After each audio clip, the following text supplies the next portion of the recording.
Hello guys, welcome back to my channel. Without any late, let us go into the video. So చూసారు కదా thumbnail. So మేము గోదావరి కని to సీతంపల్లి బోదారు water ఫాల్స్కి వెళ్తున్నాము. అది మంతిని దగ్గరలో ఉంటుంది, అంటే ఆల్మోస్ట్ మంతిన్లోనే అని చెప్పొచ్చు. So I was super relaxed and sat in the back seat. And by the way మేము మొత్తం 4 మెంబర్స్ వెళ్తున్నాం నాతో పాటు. My 2 lovely brothers and me and my husband. So మేము ఆల్మోస్ట్ రీచ్ అయ్యే టైంలో నేను వీడియో తీయడం స్టార్ట్ చేశాను. అంటే ముందు నుంచి పెద్దగా అవసరం ఉండదని అనిపించింది నాకు. సో దగ్గరలో ఉన్నాము, ఇదంతా దాని దగ్గరలోనే ఊర్లు. ఆల్మోస్ట్ అన్ని రోడ్స్ అంతా బాగానే ఉండే, ఒక పర్టికులర్ దగ్గర మాత్రం కొంచెం రెయిన్స్ వల్ల అది కూడా. బట్ మేము ఈజీగానే వెళ్ళిపోయాం లోపలికైతే, అంటే ఆ ఊర్లోకి. ఇది అంతా సరౌండింగ్ విలేజెస్ అన్నమాట. సో మేము ఆల్మోస్ట్ ఒక పర్టికులర్ అంటే ఒక 2 విలేజెస్ ముందు వచ్చేసరికి మాకు కొంచెం డౌట్ వచ్చింది ఇటేనా కాదా అని. సో మేము వేరే వాళ్ళని అడిగాము అక్కడ. కొంతమంది అసలు వాటర్ ఫాల్స్ ఇక్కడ ఎక్కడ ఉండవని కూడా అన్నారు. బట్ మాకు మాత్రం పక్కగా ఉంటుందని ఒక నమ్మకంతో, అంటే గూగుల్లో సెర్చ్ చేయడం వల్ల ఇక్కడికి వచ్చేసాం మేము. And my brother, he almost tried a lot to find this way. మేము రీచ్ అయ్యాము. మేము అసలు ఇక్కడికి రీచ్ అవ్వడానికి ఒక పర్టికులర్ పర్సన్ కారణం. యాక్చువల్లీ ఎవరు చెప్పకపోయినా ఒక్క పర్సన్ మాకు హెల్ప్ చేశాడు, లైక్ ఈ వేలో వెళ్తే వస్తుంది వాటర్ ఫాల్ అని. సో మేము అదే వేలో వచ్చేసాం. ఈ నీలగిరి చెట్లు ఉంటాయని చెప్పారు అతను, ఎందుకంటే అసలు ఇక్కడ ఏది లేదు పర్టికులర్గా ఇక్కడ ఉంటుందని.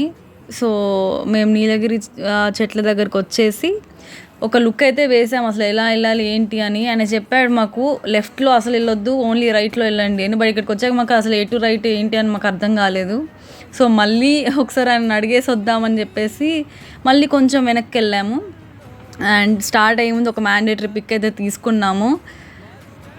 ఇంకా మా హస్బెండ్ ఇంకా అండ్ మై బ్రదర్ ఇద్దరు ఒకసారి ఆ పర్టికులర్ పర్సన్ని, మళ్ళీ అక్కడే ఉన్నారు, అతను పక్కనే ఉంటాడు, అక్కడికైతే వెళ్ళారు అడగడానికి. అంటే ఎందుకంటే మనం ముందు వెళ్ళిపోయిన తర్వాత మళ్ళీ వెనక్కి రావాలంటే మనకి కొంచెం ప్రాబ్లమేటిక్ ఉంటుంది కాబట్టి ముందే అడిగి వెళ్దామని చెప్పేసి అన్ని ప్రికాషన్స్ అయితే తీసుకుంటున్నాం. సో వాళ్ళు అడిగేసి వచ్చారు అండ్ ఇదే వేలో వెళ్ళాలని చెప్పారు వాళ్ళు. అక్కడ ఒకటి బ్లూ కలర్ అది ఉంది కదా సిమెంట్ది, అక్కడి నుంచి వెళ్ళాలి లోపలికి. అక్కడ నుంచి కాకుండా ఇటు లెఫ్ట్ సైడ్ నుంచి వెళ్తే మనం ఎటో వెళ్ళిపోతాం, వాటర్ ఫాల్స్ దగ్గరికి వెళ్ళాము.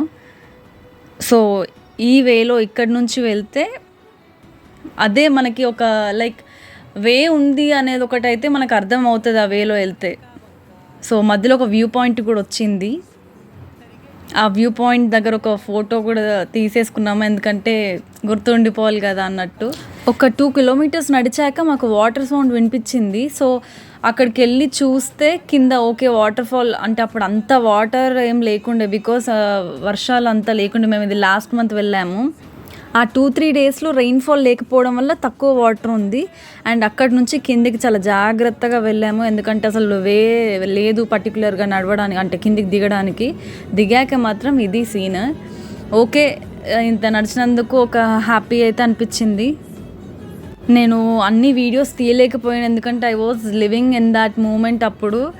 బట్ అట్లీస్ట్ కొన్ని అయితే తీసాను. And this was captured by my husband. అంటే మేము తిరిగి మళ్ళీ కిందికి వస్తున్నాం అనమాట. అప్పుడు వాళ్ళందరూ ముందు వెళ్ళిపోయారు, నేను కొంచెం స్లోగా నడుస్తా కాబట్టి స్లోగా వెనక వచ్చేసిన. సో ఆల్మోస్ట్ వే అయితే ఇలా బాగానే ఉంది. కొన్ని ప్లేసెస్లలో ఎక్కువ బండలు ఉండడం, లేకుంటే కొంచెం అంత నడవడానికి ఈజీగా లేకపోవడం అట్లా ఉంది, కానీ ఆల్మోస్ట్ ఇలానే ఉంది. సో అంత ప్రాబ్లమేటిక్గా ఏం అనిపించలేదు వాకింగ్ కూడా. బట్ 2 కిలోమీటర్స్ నడిచిన తర్వాత అది రావడం ఒక వావ్ అన్న ఒక ఫీలింగ్ అయితే వచ్చింది. It is all about walking 2 kilometres. కాకపోతే ఇంకొంచెం వాటర్ ఉంటే కూడా బాగుండేమో అని ఒక ఫీల్ వచ్చింది. అండ్ ఫైనల్లీ ఇది ఒకటి, అంటే ఎప్పటి నుంచో అనుకుంటే ఎక్కడికైనా వెళ్ళాలి అని, ఇలాంటి ఒక ప్లేస్కి అయితే వెళ్ళి వచ్చేసాం ఫైనల్గా. సో మళ్ళీ ఇంకెప్పుడైనా ఎక్కడికైనా వెళ్తే డెఫినెట్గా అన్ని వీడియోస్ తీయడానికి నేను ట్రై చేస్తాను. Thank you so much for watching.